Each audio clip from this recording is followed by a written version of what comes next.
Olá, eu sou a Sônia Maria Delbu, eu estou aqui na Escola Superior de Advocacia, ESA, da OAB de São Paulo, com Valdirene Umbil, autora do livro O Novo Grito do Ipiranga. E ela vai dar uma aula especial aqui na pós-graduação em Propriedade Intelectual, Direito, Entretenimento e Mídia. E está lançando o livro aqui conosco e nós queremos ouvi-lo um pouquinho. Como foi essa pesquisa do seu mestrado que levou a esse livro? Bem, tudo começou, né, com assim, a intenção de fazer um trabalho para a preservação dos remanescentes humanos dos imperadores do Brasil, que estão repousando no Monumento à Independência. Daí começaram todas as pesquisas de campo, ou seja, o que nós chamamos por isso são pesquisas em documentos históricos, boletins médicos principalmente. E mais tarde, com a pesquisa feita nos remanescentes humanos, nós constatamos alguns dados que bateram com esses boletins médicos. E nós, através desse trabalho, nós conseguimos dar uma outra ideia, uma outra hipótese para a morte da imperatriz Dona Leopoldina, esposa de Dom Pedro I, né? É diferente do que nós temos hoje em algumas bibliografias.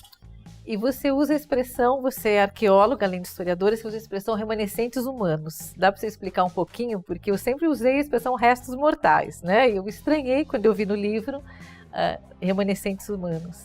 É que é um termo técnico da arqueologia, mas não há qualquer tipo de problema de se usar termos como restos mortais, né? Ou mesmo despojos. Bom, e havia uma lenda sobre a morte da Dona Leopoldina, pelo menos eu cansei de ouvir isso em filmes, em histórias, de que teria havido um chute do Dom Pedro, que ela teria quebrado o fêmur, alguma coisa assim. Você conta um pouquinho e depois conta o que você descobriu, né?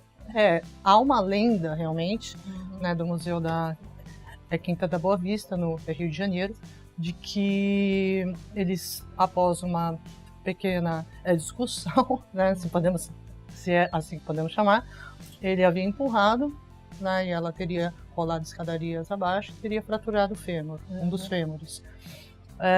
Também em algumas bibliografias que ele teria dado um pontapé na barriga da imperatriz que estava grávida, né? Certo. E o que você descobriu?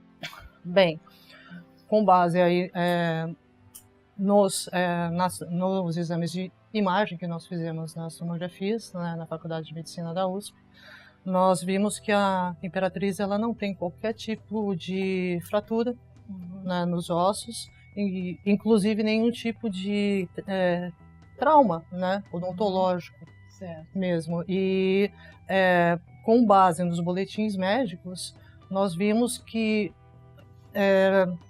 a morte da imperatriz aconteceu em decorrência, né, da evolução de uma doença. Certo. Tem ideia de qual seria essa doença? Provavelmente algum quadro de infecção generalizada. Entretanto, né, claro que nós não podemos afirmar que Dom Pedro nunca tenha sido violento com ela. Certo. Só que nós podemos, né, pelo menos com base naquilo que nós temos, em todo o material que foi estudado, que a morte dela não foi em decorrência de uma atitude, uma agressão física praticada por ele. Então eu acho que mudou um pouquinho da nossa história, né? Eu acho que isso foi uma coisa muito importante. Agora, até chegar lá, em primeiro lugar, você imaginava que você iria encontrar uma resposta como essa ou não? Você acreditava que Dom Pedro havia agredido? Você achou mesmo que você ia descobrir isso? Não, na verdade, eu sempre adorei a imperatriz, eu estudo desde da minha infância, mas eu sempre tive aquela até aversão, né, ao Dom Pedro por causa disso. Mas eu não tinha, assim, até foi mais ou menos, acho que dezembro de 2011, quando eu comecei a ter contato com esses boletins médicos, eu achava que não seria possível, né, chegar a uma nova interpretação para esses dados. E além de tudo, eu acho que não deve ter sido muito fácil conseguir autorização para esses estudos. Eu imagino que você tenha que ter tido autorização dos herdeiros, né? E também do governo, alguma coisa. Como foi isso? Sim, mais assim, os primeiros que ficaram ao meu lado realmente foram os herdeiros, né? A chefia da Casa Imperial do Brasil foram os primeiros que ficaram ao meu lado nesse trabalho, mesmo eles não sabendo também, da mesma forma que eu não sabia dessa possível nova interpretação para a morte da Imperatriz. Entretanto, eu tive que ter também toda a permissão do IPHAN, né, que é o órgão federal, do próprio Departamento de Patrimônio Histórico da Prefeitura de São Paulo, enfim, de todas as autoridades, os órgãos públicos que protegem o patrimônio histórico. Ao todo foram 3 anos. Nossa. Então você certamente precisou de muitos advogados para te ajudar nessa empreitada. Ou pelo menos vários deles foram consultados, ou não por você, pelo menos pelos herdeiros, pelo patrimônio histórico, tudo isso, né? Com certeza. É uma questão legal bem delicada. Sim. E aí o que eu já falei de você várias vezes para os meus alunos, porque eu falo, ela conseguiu demonstrar que algo que a gente achava que tinha acontecido não aconteceu de fato. Né? Essa fratura não existe. Então, se ele era agressivo ou não é outra história, mas que ela não morreu em decorrência de nenhuma fratura.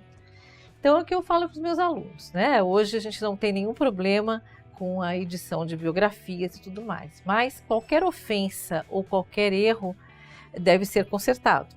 Então eu acho que se surgir um filme, uma novela, uma cinebiografia ou um livro em que traga este fato, que hoje nós sabemos que é uma mentira, né? Não é é um erro histórico, eu acho que há a obrigação, né? Não só os herdeiros poderiam pleitear, como o próprio Ministério Público, né? Porque eu acho que uma verdade histórica tem que ser mantida. Eu acho que você colaborou bastante com isso, né? E eu acho que o Dom Pedro I, eu acho até porque a gente tem muito essa literatura e todo esse culto à Marquesa de Santos, que era uma mulher bonita e atraente, realmente a gente tem esse lado dele.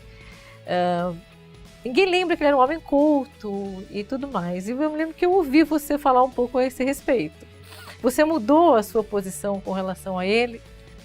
Sim, não apenas pelo fato né, de ter dado essa nova versão, né, a história do Brasil, que para mim, pelo menos, foi super importante, tanto que foi o fator que eu acho que mais marcou toda a minha tese de mestrado, porque além né, de toda a conclusão que foi tirada, você tira também uma mancha né, da memória de uma pessoa de quase 200 anos. Sim.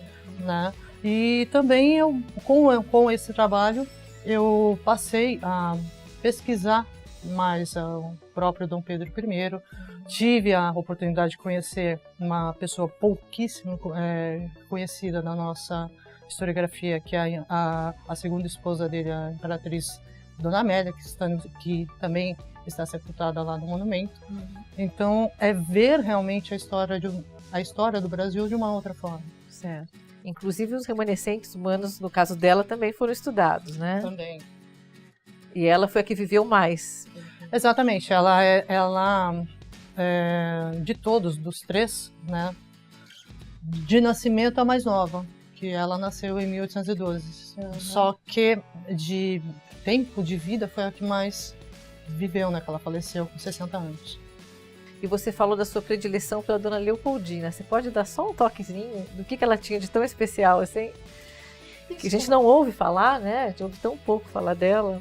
Olha, principalmente isso desde o Independência à Morte, o fato dela, de toda a paixão que ela tinha pela própria ciência, né? Tanto que ela foi uma mulher assim que ela começou, ela trouxe para o Brasil, quando ela veio para cá em 1817, toda uma equipe de cientistas de várias áreas. Ou seja, ela impulsionou a ciência nesse país de uma forma criteriosa, metodológica, coisa que praticamente não havia aqui até então. E nesse momento eu sigo a Valdirene nas redes sociais, né? E nesse momento de empoderamento da mulher, eu fiquei muito surpresa quando no dia 2 de setembro eu li algo na página dela, e eu vou pedir para ela contar, eu só vou dizer rapidamente o que eu li. Que quem na verdade proclamou a República, desculpa, quem proclamou a independência do Brasil não teria sido Dom Pedro I, e sim a Dona Leopoldina no dia 2 de setembro. Então me conta um pouquinho mais sobre isso. Bom, o que ocorreu ali eram várias pressões, desde janeiro de 1822, com o evento do Fico, onde Dom Pedro I, aliás, ainda o príncipe regente Dom Pedro, optou por ficar no Brasil, indo contra as cortes de Portugal. É importante falar, cortes de Portugal não eram as pessoas que seguiam o rei de Portugal, mas sim o parlamento português, lá na época. Eles optaram por ficar no país, só que eles tiveram várias pressões. Por exemplo, tropas portuguesas invadiram a Bahia em fevereiro, e vários rumores de que eles pudessem invadir o próprio Rio de Janeiro. Né? E aí ela convoca, né, todo o ministério, na época que era o Conselho de Estado, para uma reunião. E nessa reunião fica estabelecido de que o príncipe tinha que ser informado que o pai dele em Portugal era praticamente prisioneiro desse parlamento, dessas cortes de Portugal, né? Como também havia a questão de uma possível invasão portuguesa ao Rio de Janeiro, e eles poderiam ser levados para Portugal presos. Ou seja, ele tinha dois caminhos para seguir: ou voltar para Portugal, ou ficar no Brasil, proclamar a independência. E aí, por isso que eu coloquei ali que praticamente a independência do Brasil surge naquele dia. Embora eu acredite também que Dom Pedro, quando sai do Rio de Janeiro para a viagem a São Paulo e Santos, ele já tivesse algo em mente, né? Porque por melhor músico que ele pudesse ser, seria muito complicado escrever o hino à independência em poucas horas, como foi o caso. Por isso que eu creio nisso, né? Lógico que quem tornou a independência do Brasil oficial, lógico que foi Dom Pedro. Mas ela teve uma colaboração muito forte. Com certeza, inclusive na própria questão do Fico. Sim. Né? E por último, eu sei que você está fazendo agora um doutorado em medicina, né, apesar de ser historiadora e arqueóloga, e eu quero saber se você está continuando um pouco dessa pesquisa ou qual é seu objetivo nesse doutorado. Bom, que fique claro que eu não vou me tornar médica. Sim, claro. Eu vou permanecer como arqueóloga e historiadora. Eu estou fazendo o meu doutorado na Faculdade de Medicina da USP, na parte de patologia, e nós estamos agora processando muitos dados que nós coletamos, principalmente de imagens das tomografias, para esse doutorado. Então, há uma continuidade nessa pesquisa. Exatamente. Então, ok, agradeço muito. Eu acho que você mudou um pouco da nossa história, né? Está engrandecendo muito do nosso conhecimento histórico aqui. E está aqui o livro, né? Que vai ser uma coisa muito interessante para quem não leu ainda. Eu estou lendo, estou adorando. Muito obrigada. Obrigada.